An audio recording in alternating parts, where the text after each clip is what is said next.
मिथिलांचल का दही तेजस्वी यादव के लिए इतना शुभ साबित होने वाला है कि मिथिलांचल के दही को खा के तेजस्वी यादव मुख्यमंत्री बन सकते हैं। और इसी की जो है एक तरीके से कहा जाए काम, इसी के ऊपर काम करना तेजस्वी यादव ने शुरू भी कर दिया है। आप साफ तौर पे तस्वीरों में देख लीजिए किस तरीके से दही खाते हुए तेजस्वी यादव नजर आ रहे हैं। और ये जो दही आपको खूबसूरत सा दिखाई दे रहा है, भाई साहब इनको मुख्यमंत्री भी बना सकता है। अब आप ये सोच रहे होंगे कि आखिरकार दही का मुख्यमंत्री कुर्सी से क्या तात्पर्य, तो अभी आपको समझा देते हैं। ये कोई आम दही नहीं बल्कि मिथिलांचल की दही है। और अगर मिथिलांचल की दही खा गए और अगर मिथिलांचल में वो दबदबा हासिल करने में कामयाब हो गए तेजस्वी यादव, तो समझ जाइए कि उनका मुख्यमंत्री बनना तय है। और यही प्रयास कर रहे हैं ये दही खाते हुए तेजस्वी यादव। क्या है पूरी जानकारी, सब कुछ आपको विस्तार पूर्वक बताऊंगा।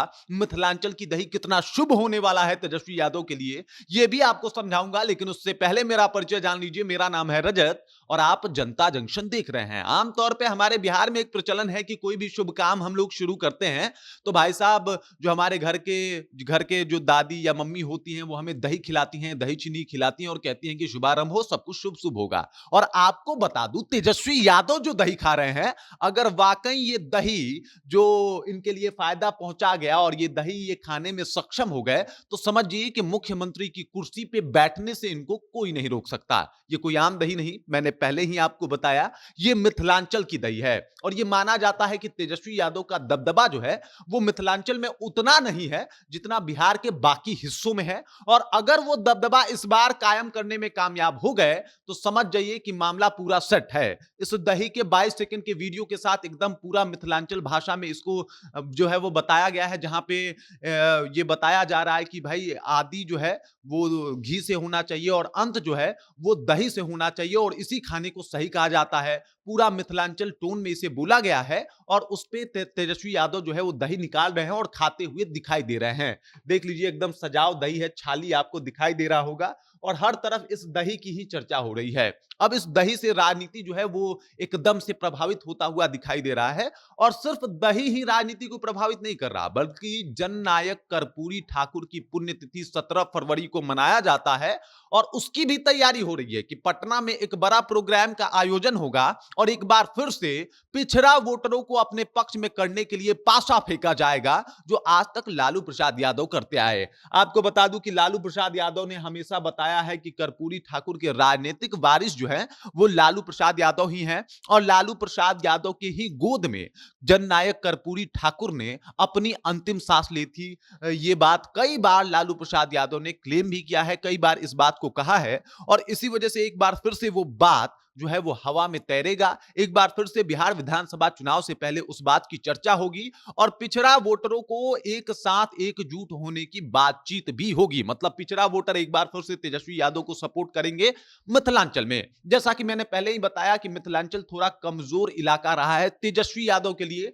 तेजस्वी यादव ने वहां पे कुछ ज्यादा बेहतर प्रदर्शन नहीं किया है और अगर इस बार ये दही और जननायक कर्पूरी ठाकुर की पुण्यतिथि का पुण्य संयोग बन गया तो समझिए कि तेजस्वी यादव मुख्यमंत्री बन गए। मतलब अगर 3-4-5 सीटें भी और ज्यादा बढ़ा लेते हैं मिथिलांचल में ये दही और इस बहुत ही शानदार प्रोग्राम के तहत, तो आप समझिए कि इनका काम बहुत आसान हो जाएगा। आप सबको ज्ञात होगा कि 2020 में क्या हुआ था। 2020 में कुछ सीटों से जो है वो तेजस्वी यादव पीछे रह गए थे और वो जो कुछ सीटें हैं मिथिलांचल की ही सीटें थी। और आपको बता दूं कि अगर मिथिलांचल की सीटें इस बार जीतने में कामयाब हो गए तेजस्वी यादव ये दही खा के और मिथिलांचल में इनका दबदबा पहले से बेहतर हो गया, तो समझिए कि कुर्सी जो है मुख्यमंत्री की वो तेजस्वी यादव के खाते में चली जाएगी। और इसी को लेकर तेजस्वी यादव फिर से प्रयास कर रहे हैं, कोशिश कर रहे हैं कि कुछ भी करके इस बार मिथिलांचल क्षेत्र में अपना दबदबा बनाया जाए,